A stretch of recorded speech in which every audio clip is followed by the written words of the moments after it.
Welcome to Slash Forward. In this episode, we're going to take a look at the 2019 remake of David Cronenberg's Rabid. Yes, we have to. Let's get to it.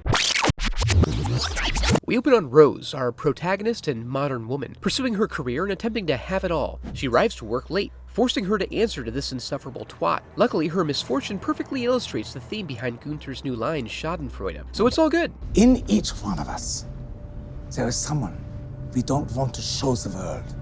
That's a little on the nose. Rose is invited to a work party by Brad, but she declines. Somewhat miffed, he tries to convince her by declaring it an official date, and you know you want this. At the party, they hide away from the noise and commotion to talk about their passions. And folks, true beauty lies within the things we've yet to uncover. Brad goes deep. Since Rose is on a plant-based diet, she spends 30% of her day on the toilet. While there, she hears a couple co-workers powdering their noses and laughing about how Chelsea asked Brad to ask out Rose as a courtesy due to her jacked-up face from a prior car wreck. She's understandably upset with her best friend and rides off at dusk, the witching hour, and gets plastered by a truck. She wakes up a week later in the hospital. The doctor tells her she's missing part of her jaw and intestine. The goal now is to rest up for the long road ahead to recovery, and from the looks of him, he can't wait to take a peek at her insides. Chelsea, feeling bad about the situation, tells her not to worry about her horrible face or lost job, and to just rest, and that she's free to do so at Chelsea's apartment. Before long, she's settling in. As she's sitting around catching up on her email, she comes across an advertisement from an experimental medical facility offering free advanced treatment therapies. She visits for a consultation and Dr. Burrows examines her, confirming she looks gross and also qualifies for an all-expenses-paid treatment. The treatment itself is highly ritualized for some reason, and apparently all the communal dressing and pageantry is needed just to slap a patch of goo on her owie. Rose wakes up eager for quick results and undoes all the nurse's hard work. She finds her face returned to perfection, but a tummy rumble sends her off to the therapy pool, where she finds this Chad getting in some laps. After a brief introduction, they have a bloody and somewhat erotic encounter, which she remembers as a dream. The doctor recommends she take things slow, but clears her to return home. At Chelsea's, she focuses on recovery and self-expression, trying to find herself and reveal her inner designer. Her pursuit is interrupted by Brad, who's even more into her now that she's super hot, but she rejects him outright since he is essentially a stranger. Later, her and Chels go to the club where her new face and personal dress design attracts Gunther's attention and prompts him to welcome her back to work. They celebrate this with some drinking, dancing, and an evisceration, which she again takes to be a dream. In the outside world, we see Dom from the pool sweating his balls off and trying to open his emotional flower. He ends up opening this young punk's face instead. At home, Rose wakes up on the floor, craving blood, but then puking it up, so who really knows? Our bodies are so complicated. She hits the streets where Billy Badass in his leather shirt is looking for trouble. Rose finds him and offers free kisses for a ride, and then she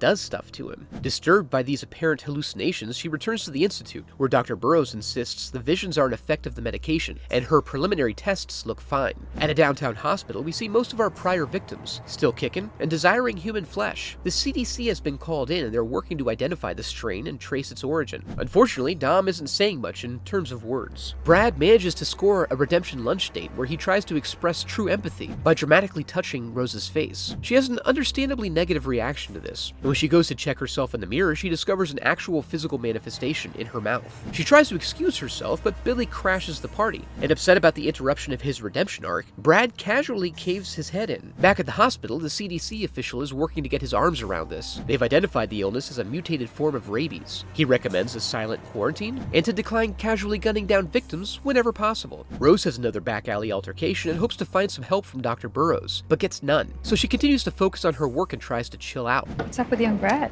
Oh, did you not hear? There was a lunch date murder. The fashion show now takes place over the backdrop of a citywide quarantine. Backstage, Rose gets a call from Burrows. More test results are in now, and he needs her at the clinic. But her dress is closing the show, and it doesn't count if you don't see it. Chelsea shows up looking haggard, having been bit on the subway. At the same time, Rose is out back malfunctioning. Some chivalrous gentlemen find her and quickly begin filming. Her body reacts negatively to this, and then Brad shows up, unnecessarily concussing this guy and dancing around while her armpit waves at him. When she comes to, Brad is remarkably ambivalent about what he saw, but does want to get her to the clinic. She insists on watching her dress end the show, which predictably spins out of control. At the clinic, Dr. Burrows tricks them into a chamber, where he reveals Brad's not just a man of violence, he's also a journalist working for the Institute. But don't worry, Brad truly fell in love along the way, since we are all so invested in that relationship. Burrows waxes poetic about the next phase in evolution, as they happen upon Mrs. Burrows, previously unseen despite being well lit and within line of sight. Rose's pit snake takes out Brad Brad, and then she uses his Bowie knife to mutilate herself and destroy the future of human evolution before taking herself out of the equation. Later, we see that the outbreak has been contained, and that Dr. Burroughs is still at it, doing the hard work of science, having used his advanced technology to heal and revive Rose, but not his wife.